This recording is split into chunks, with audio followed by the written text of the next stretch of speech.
In this video, we're going to review how to create an order in Sage 300 and ship it using the basis system. So if we go into the Sage 300 in the BAS web folder, if I expand that, I have an option to do order processing. So some of the options that we have here is we can export a range of orders. So I can pick and choose, for example, to export orders, and I can pick a range of orders. I can update existing orders, meaning that we just update all the orders, or we can delete the orders that are closed in basis. This is one option to send data from Sage 300 to basis in a batch mode. The other way to do it is just pick the order entry module that's built in directly into Sage 300 in the basis folder. This is exactly the same as the one that's in the standard order entry module, except that it has the ability to export it. So it has the logo of basis at the bottom, and it has the ability to export the order. So let's go ahead and do an order, and we're just going to give it an easy name to remember.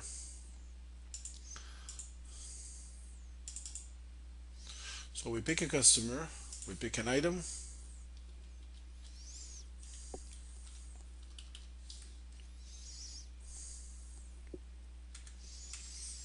pick a location, we pick all quantity, and so on. Let's pick one more.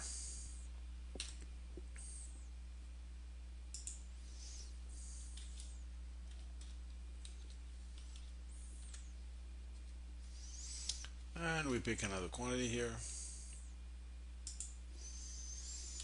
And so this is a regular process.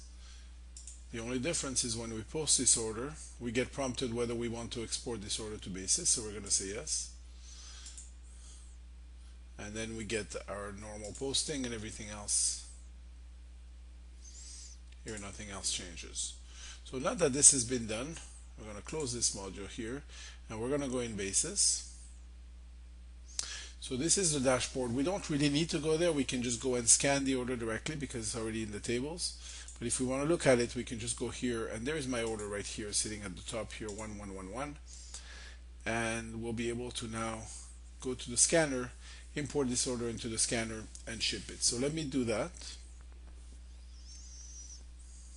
Now that that order has been exported, we go into the scanner, we sign in.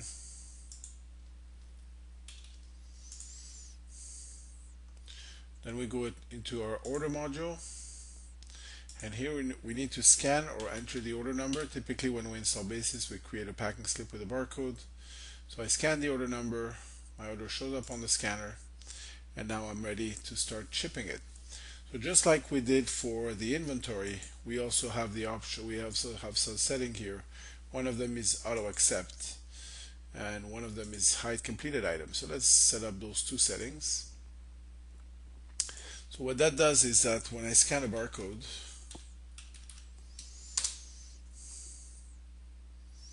it automatically adds it onto the order at a quantity of 1, and it shows me so far a total of 2 has been updated. I need 5 of them, so I'm just going to keep going.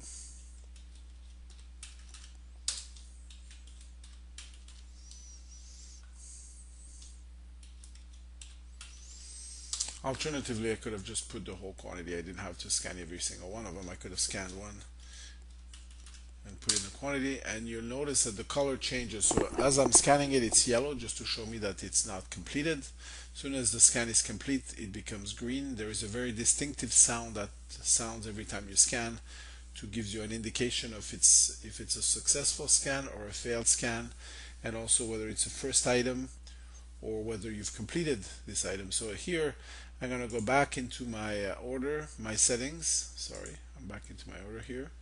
I'm going to go back into my settings, and I'm going to take off the auto accept. So because I have hide completed item selected, that's why I only see the one item. The other item is hidden because it's been completed. So if I don't do auto accept, when I scan the item, what happens is it gives me a choice here where I can now enter the quantity that I'm shipping, and I click accept. So my order is complete. I've just done everything that I needed to do here.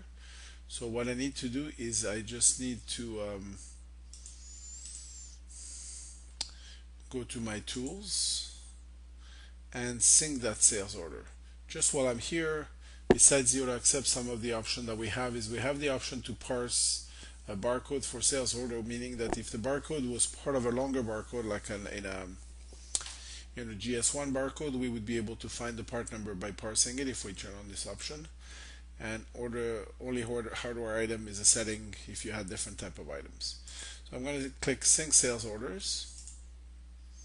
So what's happening now is the order was just sent to the server. I'm going to click OK, and now the next process will take us back to the server to review that order. So we're back in Basis. We're going to review the order that was just shipped. So if I click on here, I can see that the order 1111, which is the one I was working on, is now green, and it's been completed. So that's actually ready to be uploaded. This is like a dashboard of all our orders that are being processed. The yellow ones are orders that have been put on hold deliberately for any reason that we don't want them to send back. And the pink one are orders that are not completed, that just are being worked on as we speak. So the green one is the one we want. It's got all the quantity that we shipped. If we need to actually verify the scans and see what was actually scanned for each scans, we can click on check scans, and we'll be able to check every single scan here. We can also make modifications and update the order accordingly. So this is okay here. So the next step is to go into Sage 300 and just import the order. So here we want to update completed order because this is actually an order that was already done, so we just need to update it. Gets processed, shipment gets created, we get a report for the shipment, and the order is now getting. So here is our shipment report. We get confirmation of everything that was shipped on that order, and then we just need to go back into that shipment and generate the invoice. This completes that video for the order entry. We'll have the next one on purchase orders.